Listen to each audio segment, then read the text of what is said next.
Saudara-saudari yang terkasih dalam Yesus Kristus, Injil hari ini singkat, dimulai dengan dialog dari Yohanes.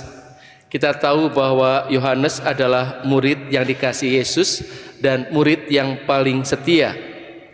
Dia bertanya kepada Yesus, "Guru, kami melihat seorang yang bukan mengikuti kita mengusir setan demi namamu."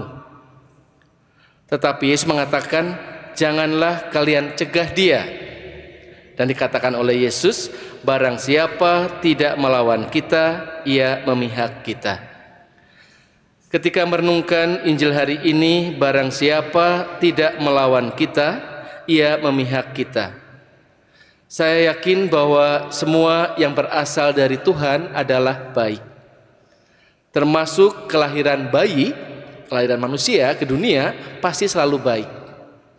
Tetapi dalam pertumbuhannya seringkali manusia menjadi jahat. Itu karena apa? Bahkan semua yang berasal dari Tuhan itu baik karena juga menghasilkan buah-buah yang baik. Ketika baik, maka hasilnya baik. Tetapi ketika manusia menjadi jahat, mengapa dia jahat? Sebetulnya manusia itu baik semuanya. Tetapi ada roh jahat atau setan atau siapapun yang mengganggu kita, karena situasi dan sebagainya kita menjadi tidak baik. Tapi manusia pada intinya baik. Maka Yesus mengatakan di sini, dalam hal ini dikatakan di sini, ada pengikut kita yang mengusir setan demi namamu. Berarti memang zaman dulu orang sudah mengetahui memang ada setan yang mengganggu. Orang itu baik, tapi karena kerasukan setan menjadi jahat. Bahkan kita sendiri dalam kehidupan kita, demi kebaikan kita, kita ini diberikan juga mata rohani, ya. Mata rohani, mata batin yang baik, supaya ketika melihat hal-hal yang jelek dalam kehidupan kita, kita tetap bertindak baik kepada orang itu. Dan itulah yang terjadi dengan Yesus. Yesus dihadapkan dengan banyak hal yang juga nggak bagus, ya. Banyak orang membenci Yesus, menyakiti Yesus, mengumpat Yesus, mau membunuh Yesus, gitu ya. Tapi karena mata rohani Yesus baik, mata batinnya baik, maka sesuatu yang jelek pun kelihatan baik. Nah, ini yang harus kita punyai dari kekuatan rohani Yesus, supaya apa yang kita lihat jelek itu juga tetap menjadi baik. Apalagi kalau kita memang melihat yang baik, ya. Nah, bahayanya adalah ada yang baik tapi dilihat oleh kita menjadi jelek, itu bahaya, ya. Tetapi apa yang jelek kita lihat menjadi baik, itu adalah bagus. Pengalaman dari Yesus sendiri dalam kehidupan sehari-hari Yesus digoda juga oleh roh jahat, digoda juga oleh setan.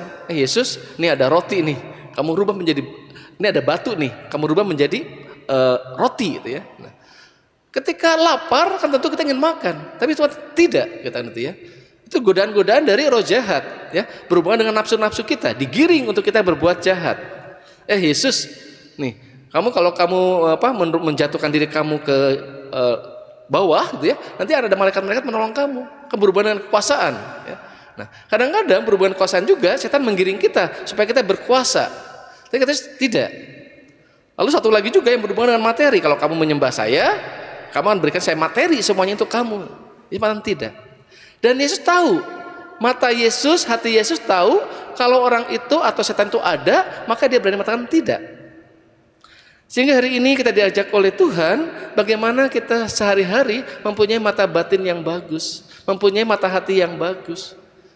Lewat apa sebetulnya kalau kita bisa melihat mata hati batin kita bagus? Itu lewat Ekaristi.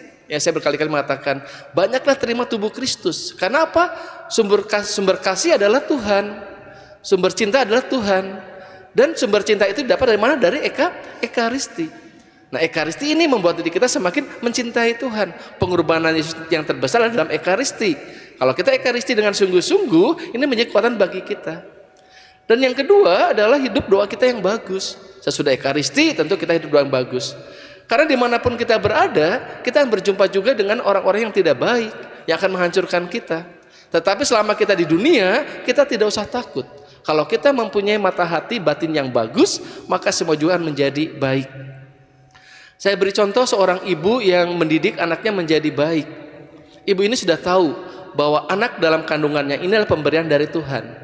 Maka ketika dalam kandungan ini, ya selalu doakan, ya.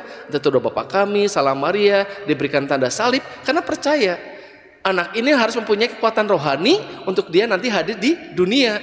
Ibu ini tahu bahwa di dunia itu berat, maka diberikan makanan rohani oleh ibu ini, didoakan terus dalam kandungannya.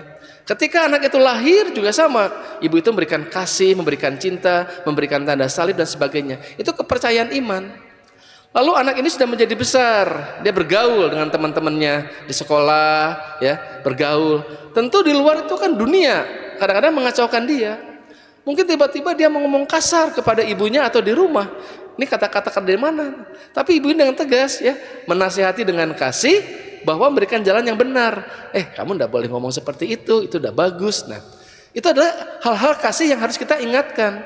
Jangan sampai kita ada sesuatu yang kurang pas dengan hidup kita atau dengan teman kita atau dengan pasangan kita, kita biarkan. Ibu ini bagaimana mendidik kasih cinta ketika anaknya omong yang tidak pantas atau kasar karena pergaulan di luar. Kita ini adalah saksi-saksi Kristus, diajak oleh Tuhan untuk bersaksi tentang kasih, bersaksi tentang cinta. Dan banyak sekali tokoh-tokoh Katolik atau santo-santa yang sudah berhasil dalam hal ini. Bagaimana Santa Teresa dari Kalkuta melihat ribuan orang yang sakit, yang menderita dan sebagainya, karena pengalaman kasih, maka orang itu menjadi sembuh secara rohani, dikuatkan, ya. Bahkan ada seorang yang penyakit parah sekali, dikatakan, "Suster, terima kasih bahwa saya boleh meninggal sebagai manusia, bukan sebagai binatang." Karena orang yang sudah tergeletak di tempat di jalan dan sebagainya, dia juga ingin hidup sebagai manusia. Ketika Suster Teresa memelihara dia, "Suster, terima kasih bahwa saya boleh meninggal sebagai manusia, bukan sebagai binatang." Itu adalah pengalaman kasih Suster Teresa karena bersatu dengan Tuhan di dalam Ekaristi.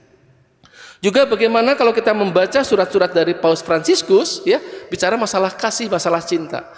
Sebagai pemimpin dunia Katolik, bagaimana dengan perdamaian di sini, ya? Perdamaian. Yuk kita berdoa terus untuk perdamaian dunia, perdamaian dunia. Karena perang itu menghancurkan banyak orang-orang yang benar, meninggal dan sebagainya. Karena apa? Sifat-sifat kekuasaan-kekuasaan yang tidak bisa dikendalikan, banyak orang hancur dan sebagainya. Maka Paus mengajak kepada kita berdoa terus untuk perdamaian dunia. Juga banyak tokoh-tokoh kita yang sangat baik dalam kehidupan ini. Karena apa? Karena kekuatan bersatu dengan sumber kasih. Sumber kasih adalah Tuhan sendiri yang kita dapatkan di dalam Ekaristi. Mari kita hening sejenak.